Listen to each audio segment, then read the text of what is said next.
Hi guys, I'm Liz Woods with Remarkable Moms, and I'm here today with Naomi Vladeck. Naomi is the mom of 2 teenagers, and she's a life coach. Thank you so much for having me at your house today. Thank you for having me, too. Can you share a little bit about your family? Yes. So, hi everybody. I'm a mom of 2 teenagers, a daughter who's 18 and a son who just turned 15. And I am, doing my whole life is in a car because my son is a hockey player and he also volunteers as a firefighter, and my daughter is applying to school, so she's been very busy with that. So that's been my whole life outside of my client work right now. Nice. Yeah. That is busy. Yeah. And you've shared on social media that your husband passed about 7 years ago. Can you share about your journey? Yeah. So my husband and I met in high school, and we moved to this area about now almost 19 years ago. And about 8 years ago, he started suffering from symptoms related to alcoholism, and that was a very chaotic period. So he passed away in 2015 from his addiction, And since that time, we have worked as a family. Like I've harnessed every resource I can to get my family resourced and healing over that time. We did bereavement work with the Bereavement Center in Westchester. We have had our art therapy. We've had our therapies. We have everything that we needed in order to heal and grow. Losing a husband had to be, the worst. I mean, a nightmare. What were your coping strategies, or what did you do to get through? I have to say, first was community. I'm a huge proponent of don't do the hard work of change alone. And I built my awareness skills with all of that I was talking about. Is just becoming aware that I am not my thoughts, aware that I can be in choice and be the creator of my life, that I can tolerate discomfort, and that I can play with options. So play was always a big thing. So the main outcome of all of it is that you have to have a willingness to try. You have to be able to try in small bites to test the old assumptions and beliefs that have kept you stuck. And that is really the main, I think, along with the awareness, self-compassion, and trying in small steps to teach your nervous system that change is possible and that you can move forward without falling flat on your face. And even if you do fall flat on your face, that you can get back up again, because there's proof that you can. That is good. So Naomi, you have faced a huge life challenge. What would you say would be the biggest lesson you can learn from it? Yeah. So there are two things. One is that the lesson that I had to sort of unlearn was to not fear change. And so what I teach my clients and what I work with and what I'm writing this book on, which we'll talk about, is around my commitment to changing the narrative around change, especially for women, and for me in particular, who grew up afraid of new ventures. My father said that in my wedding speech, and it was true. I was the kid who didn't go to sleepovers. I didn't take the bus to see the show in the city. I had a lot of fear, which I later realized through my work had so much to do with the early conditioning in my family of origin, where I grew up. And so it took a lot of inner work to change my relationship to myself, to start believing that I had the courage, and always had the courage all along to do the hard work of change. And so I'm particularly curious about the creative function of change, that period between what was and what will be that we can't see yet. And I want to champion women to move through times of transition, utilizing all the creative gifts they already have, and to mine that time for all it's worth, instead of rushing to be at the end or grasping to return, to really see what's there so you can open up the possibilities that are available to you in your life and change the trajectory of your life if that's what you want. And I happen to work primarily with women artists and creatives and change makers. So they are used to using concepts like play and curiosity and being with grief and being with the discomfort that's inherent in any change process. My mom always said that change brings new growth.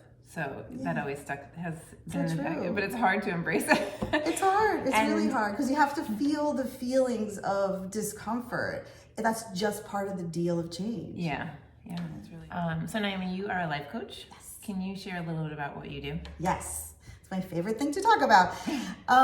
So I coach women in midlife and later, generally, who are artists and creatives. And I'm interested in working with them generally around change, their own personal change related to their whole life. Because, when we make a change in our career, when we take on a new project, when we expand our vision for ourselves, it impacts everything in our whole life. So that's why I coach the whole life. And I'm particularly interested in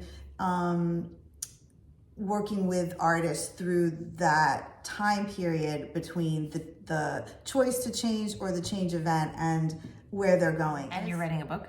Yeah, so thank you. Yes, I am. I'm writing a book. It's called Braving Creativity, Artists That Turn the Scary, Thrilling, Messing Path of Change into Courageous Transformation. That's a lot of words. A lot of words, but that's the working title still. It's due out in May with New Degree Press. And I have always talked to artists my whole life. I've worked in the arts my entire life.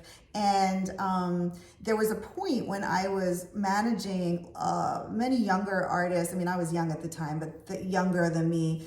And I realized what I really cared about was their whole life experience. They wanted more from me than just a good performance review. So that's when I started training to be a coach. And all these years later, I have so many relationships in the theater. I had even started my own nonprofit before my husband died in Tarrytown, called Rivertown Artist Workshop, where I invited mid-career artists in to test new work in intimate settings. So I had a choreographer, Megan Williams, who is a Rye resident. She's a choreographer in her midlife, and she was going back to graduate school, and she had danced with Mark Morris for a few decades and became a master teacher for him. And she was starting to create her new work, but had nowhere to show it. And she was a muse for me, and I had other artists all from the area who had danced with some amazing companies and theater artists, etc. And so I found kind of a niche, and we got some funding from Arts Westchester. So it was a great local kind of experience that we had. And so I took in my book that energy where I interviewed and championed artist stories. As a grant writer, I did that too. I was always trying to draw stories out of artists in order to have it on the page. So I did that for the book. So I interviewed about 20 women across artistic genres. So I have playwrights, I have theater performers, I have choreographers, I have people who work in the comedy arena. I have visual artists, installation artists, sculptors, painters, that kind of thing. And a lot of them are actually from Westchester, because so many great people moved to Westchester to raise families. So it's been really wonderful to get to know them, and they've shared their change stories with me. So the book explores the intersection of big life change and creativity. And those stories are in the book, and it should be it's coming. I have 8 more weeks to do revision, so we're coming to a close on that, and you'll be able to read it soon. Awesome. Congratulations. That's huge. You. So Naomi, of all of your accomplishments, what are you most proud of? Yeah. Honestly, I think I truly am most proud of this latest chapter. I'm most proud that I had the courage to leave that job that I was in and pursue coaching full time. And the fact is, I actually don't know where this is headed. That is true. Actually, I have a vision. In a sense, I have a vision for what's possible. Like I feel this abundance for myself, and I feel enormous curiosity. That's the thing. I'm so curious what my effort right now is going to bring, right? I mean, you're like, I don't know, what's this, what is all this going to turn into? What will happen? And I have a great faith that something will. Nothing won't happen. Something will happen.